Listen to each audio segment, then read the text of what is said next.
on se retrouve pour le chapitre 34 de Jojo Land. Wagwan.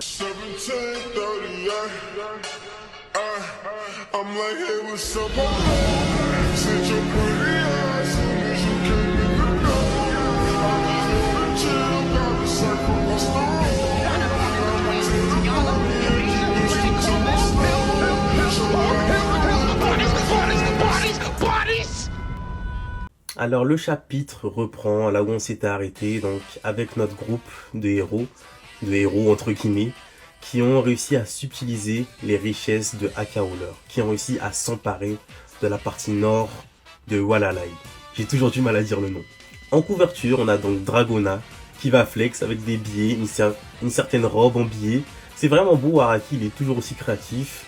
J'ai beaucoup aimé le Chara design sur cette page de couverture et ça nous rappelle que bah oui, ils sont riches, ils sont milliardaires. On va donc avoir le droit tout de suite à une ellipse. Celle-ci va durer 9 mois. Par rapport aux événements sur le yacht de Howler, on arrive 9 mois plus tard. On aura le droit à des moments slice of life. Donc on va voir Jojo qui visiblement est en train d'apprendre à conduire. Usagi à côté qui est en train de nous raconter sa vie, de à quel point il aime bien les chips ou je sais pas trop ce qu'il était en train de manger. Il nous expliquait comment c'était bon, comment c'était préparé. Et Dragona qui crie sur Jojo pendant qu'il apprend à conduire. Évidemment, c'est des adolescents, on a droit à des scènes comme ça un peu what the fuck, un peu légères. Moi j'aime beaucoup ces moments-là dans Jojo. Ça nous rappelle à quel point ils sont dans un monde similaire au nôtre. On est très proche d'eux parce que c'est des situations auxquelles on peut s'identifier.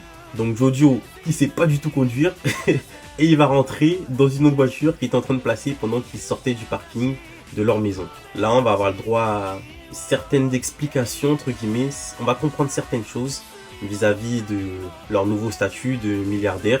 Donc ils ont de l'argent mais ils ne peuvent pas l'exploiter comme ils veulent.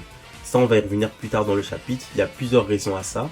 Mais Usagi va donc faire preuve d'une intelligence encore une fois Jojo-esque avec l'utilisation de son stand pour se sortir de la situation. Ils sont tombés face à des colosses qui voulaient certainement avoir des dommages et intérêts ou alors les frapper. On ne sait pas trop ce qu'ils allaient faire mais vu leur chara design, ça allait pas bien se passer pour nos héros. Donc Usagi va trafiquer les vidéos.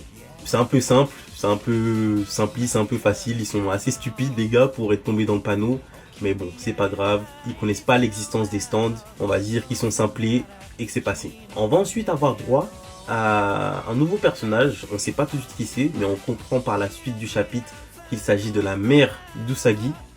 Compliqué à dire ça. Il s'agit de la mère d'Usagi et elle va donc se faire hacker. C'est ce qu'on comprend avec une sorte de cheval de Troie qui va apparaître sur son ordinateur et un service qu'elle va devoir appeler pour l'aider à sortir de là. Mais au fur et à mesure de la conversation, on va comprendre que ce service d'aide, de support est assez suspicieux. Effectivement, ils vont demander une opération particulière pour protéger ses coordonnées bancaires. Et en plus de ça, il y aura des intérêts par la suite. On voit ensuite Usagi arriver dans une maison qu'on n'avait jamais vue, vide, et il a l'air préoccupé ou énervé, frustré. Le sentiment est assez lourd en tout cas. On le retrouve donc en compagnie de nos autres héros avec Mary May dans son bureau et ils ont la volonté de créer un tunnel pour les connecter à la maison. Pendant cette conversation, on voit les enjeux de l'argent, d'avoir énormément d'argent, d'entreprendre des choses tout en voulant les garder cachés, les garder camouflés. C'est extrêmement compliqué parce qu'il faut forcément engager des personnes et les faire taire, c'est la partie la plus compliquée. En parlant de tunnel qui nous relie à une maison, ça rappelle une certaine affaire qu'on a eu le droit avec P. Diddy, avec Michael Jackson. Bon, on va pas rentrer dans ça, mais je pense qu'il y a certains clins d'œil d'Araki vis-à-vis de ça, parce que plus tard dans le chapitre encore, on en aura d'autres qui selon moi sont en référence aux événements actuels avec Epstein. Donc Usagi rejoint le groupe qui est en train de parler de tout ça avec Mary May et il est remonté, il est en pétard. Il va demander à Mary May d'avoir sa part du gâteau. Effectivement, ils ont désormais un capital de 50 milliards. C'est la somme que vaut le versant nord de Walalai. Ça fait donc 9 mois qu'ils ont récupéré la propriété de cela, mais ils n'en ont toujours pas vu la couleur.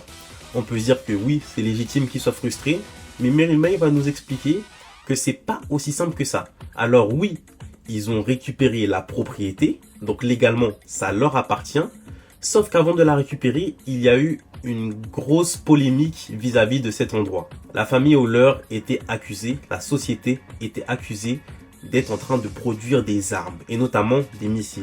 Donc, les terres leur appartiennent, mais elles sont occupées par l'armée. Ils ne peuvent donc pas la vendre et pas l'exploiter.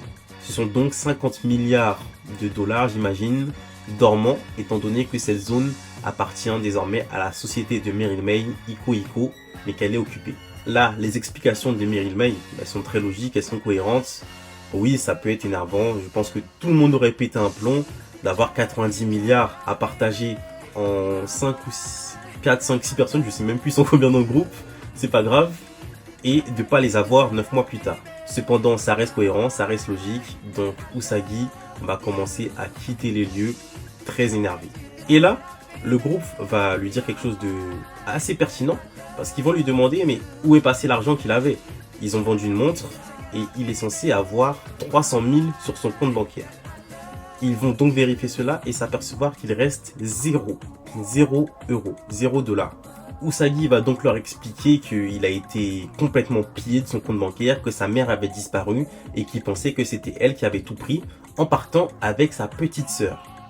On fait tout de suite le lien, forcément, la jeune femme, la femme qu'on a vue plus tôt avec son enfant dans le chapitre, c'est donc la mère d'Usagi. Et elle a pris l'argent pour rembourser ses dettes. Du moins, c'est ce qu'on croit de premier abord. Et là, je pense que ce moment est capital, bien qu'il est assez anodin au final. Le fait que le groupe va s'inquiéter pour Usagi, le mettre KO, parce qu'il est en train d'entrer dans une sorte de folie euphorique. Et donc se demander est-ce qu'ils doivent intervenir, est-ce qu'ils doivent aider Usagi. De base, ils étaient juste collègues pour devenir milliardaires, pour gagner de l'argent, pour voler un diamant à la base à Rouen, plus la roche de volcan. Et désormais, on sent qu'il y a une vraie attache, une vraie complicité qui s'est créée, car non seulement ils s'inquiètent pour lui, ils veulent en plus se battre pour sa cause. Excepté Jojo, qui est toujours très froid, très renfermé sur lui-même. Je pense que pour qu'il commence à montrer des sentiments vis-à-vis de quelqu'un d'autre à part Dragona, on va devoir attendre encore un peu. Meryl May va donc comprendre et expliquer que la mère d'Usagi a été victime d'une cyberattaque. Non seulement une cyberattaque, mais potentiellement des trafics d'organes. On apprend que la mère d'Usagi a signé un document stipulant que les organes de sa fille pourront être récupérés chaudement une fois qu'elle sera morte. Elle a donc vendu sa fille, entre guillemets. Encore une fois, c'est un sujet complètement d'actualité avec du trafic d'organes, du trafic d'enfants, la cyberattaque, la cybersécurité qui est un enjeu majeur dans notre société aujourd'hui. Tout est numérisé, tout est informatique, il faut être capable de protéger ses données, de protéger ses comptes et tutti quanti. En même temps, on a les dossiers Epstein qui sont tombés il y a quelques mois déjà, 2 je crois, en décembre, et on a des éléments très similaires, que ce soit le trafic d'enfants, que ce soit du chantage à travers internet, à travers des données. C'est pas nouveau, oui effectivement c'est pas nouveau sous le soleil, mais le fait que ce soit un événement qui a remué le monde entier, finalement tout le monde a pu voir ces dossiers, en tout cas ceux qui se sont intéressés. Je pense qu'Araki, à son habitude, l'a très volontairement intégré ici. On a ensuite un plan sur Jojo qui lui, toujours dans sa froideur, les autres vont lui demander « Et toi, qu'est-ce que tu veux faire? Est-ce que tu veux aider Usagi ?» Jojo, impartial comme d'habitude, il va juste dire « Je fais comme Dragona. » Le mec, il a pas de personnalité, mais en même temps, il a un caractère hyper solide. C'est difficile de le cerner. Jojo, ça doit être vraiment compliqué de vivre avec lui au quotidien. Malgré tout, il va nous exposer quelque chose de très intéressant et véridique. Il dit que les forts s'enrichissent, que les forts gagnent sur le dos des faibles. Oui, c'est vrai, c'est comme ça que fonctionne le capitalisme. Et lui, toujours dans cette mentalité du grandiose, dans cette mentalité d'aller chercher les hautes sphères, il va dire que non seulement ils vont récupérer cet argent, mais ils vont tout prendre au hacker. Fidèle à lui-même, Jojo fait pas dans la dentelle, il fait pas dans la demi-mesure. Il va donc passer un coup de téléphone et là on va se demander mais à qui il parle. Et là, à notre grande surprise ou pas, on comprend que Jojo est en train de parler avec Rohan Kishibe. Ah là là, ce personnage, il nous suit depuis la partie 4, mais je pense, oui, c'est le parallèle d'Araki dans son propre manga, mais Il a une importance si capitale tout en étant un personnage secondaire qui apparaît pas des masses, mais qui est constamment là. Son ombre plane constamment sur le manga. C'est toujours un plaisir de le revoir, de savoir qu'il va faire partie de l'intrigue. Juan est un allié de notre groupe. Juan va les aider à retrouver une nouvelle roche du volcan. Le chapitre conclut sur ça, donc je vais vous exposer mes théories pour la suite, mes hypothèses du qui, du pourquoi, du comment. On y va. Alors premièrement, les hackers de la mère d'Usagi. C'est particulier parce que c'est censé être une random, sa mère, mais on s'en prend à la mère d'un des personnages principaux, d'un des personnages qui ont réussi à voler la société Howler. Ma théorie, c'est tout simplement que Howler, qui a disparu depuis 9 mois, que ni le FBI, ni la police, ni qui que ce soit n'arrive à retrouver, a retrouvé les traces d'Usagi, donc la personne la plus stupide, il faut le dire, du groupe, bien que personne n'est réellement stupide dans JoJo, et il va se servir de ça pour retrouver toutes ses propriétés, pour récupérer son argent. Vu le tempérament qu'on a vu de Howler, de Aka Howler, ça m'étonnerait vraiment pas.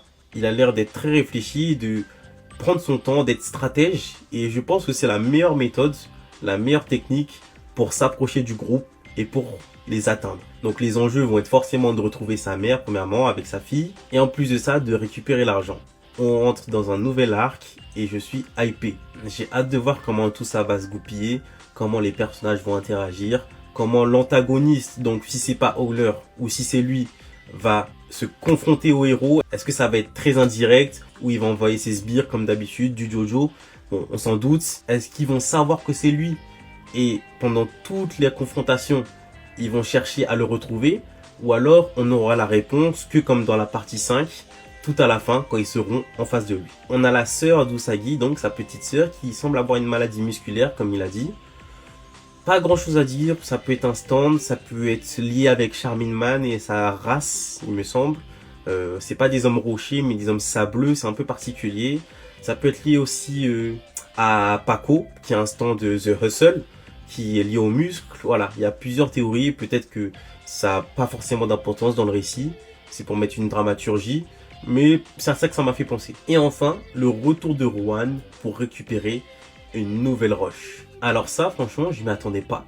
Mais c'est très bon, c'est une très bonne chose parce que dans toutes les parties de JoJo, on a un objet qui est au centre du récit, un objet qui va créer la convoitise de différents parties, de différents groupes, et ça recommence. C'est toujours une formule qui fonctionne, donc moi je valide totalement. Donc ils vont certainement aller sur les îles d'Hawaï, là où il y a le volcan, là où il y a les rochers pour trouver.